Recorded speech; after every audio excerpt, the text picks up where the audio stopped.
Gwynarfon Williams dyn nhw fi, a dwi'n arweinydd tîm gwasanaeth cefnogol Anableddau fy Cyngor Gwynedd. Dwi'n gweithio i'r Cyngor Gwynedd ers 40 o flynyddoedd wan, ac nes i gychwyn i ffwrdd fel support worker gweithio yn y tai, y tai chefnogaeth, a fi eisiau ffodus iawn yn cael secondiad i dîm Opus, ac ymlaen wedyn fel mentor i tîm cefnogaeth weithgar, a nes i wneud y gwaith yna am dros flwyddyn. A fi eisiau ffodus iawn wedyn o gael y swydd yma sydd yn fraint o fod yn arweinydd gwasanaeth tîm cefnogol Anableddau.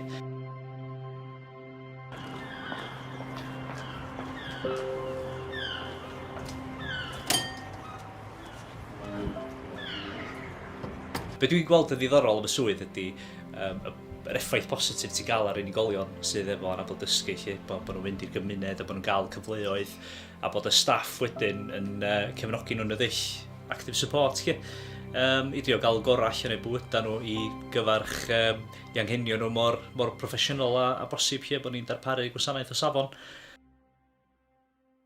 Yr teip o berson dwi'n meddwl sy'n ffitio i fewn i fod yn y maes gofal, dwi'n meddwl ydy person sydd reit amyneddgar, sy'n empathetig ofnadwy a proffesiynol, a bod gennym nhw'r egwyddorion a'r gwerthoedd i fod yn y maes, a gweithio, bod yn people person a bod yn byblu a person cheery. A pwy a wyr be di'r drysau fe di agor i chi yn y maes.